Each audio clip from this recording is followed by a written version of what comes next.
Забрали наши пастбища, у нас больные дети, как им тут жить? Досмотрите это видео до конца, и вы узнаете, как таджиков кинула китайская компания. Они действительно наживаются на таджиках и даже этого не стесняются.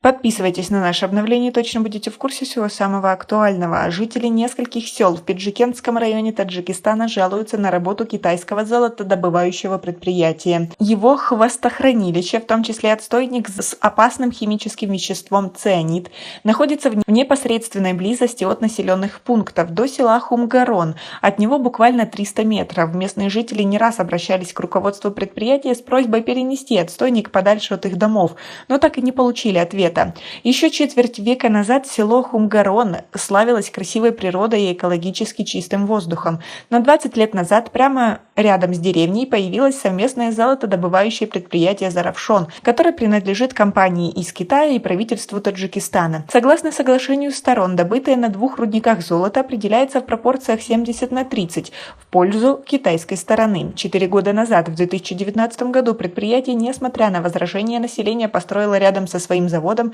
еще одно хвостохранилище. Место отвала отработанной горной породы. Прямо рядом с местной речкой, откуда люди берут питьевую воду и воду для полива полей. Жители говорят, что после этого жить в Хумгароне стало опасно. По их словам, состояние здоровья ухудшилось, у них появились многочисленные болезни. А как вы относитесь к такой ситуации? Свои ответы напишите нам, пожалуйста, в комментарии.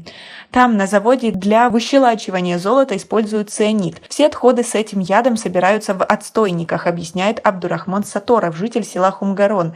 Один из них находится внизу от кишлака, другой за холмом. У 2 моих детей болезни дыхательных путей, оба кашляют даже летом, несмотря на жару, жалуется Хайринисо Мирзоева, еще одна жительница села. Жители Хумгарона рассказывают, что изначально в конце 90-х годов золотодобывающее предприятие было небольшим, но постепенно завод начал расширяться и забрал у села все близлежащие пастбища.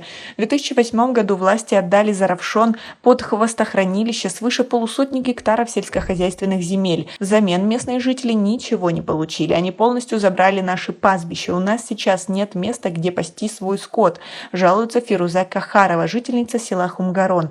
Недавно больше 50 коров забрели в хвостохранилище и погибли. Никто даже не заинтересовался у людей, что они по этому поводу думают. Мы 20 раз ходили к руководству предприятия, чтобы они разобрались с вредной пылью, которая идет на село от завода. Я уже не говорю о нескончаемом гуле техники завода. У нас дети и больные люди. Как им тут жить? Представители компании в ответ на это заявляют, что отстойник с цианидом был построен после экологической экспертизы и соответствует всем нормам. По словам местных жителей, от предприятия также нет никакой помощи в вопросе трудоустройства безработных мужчин Хумгарона. Рабочих на завод набирают в других районах, в то время как десятки жителей села сидят без работы.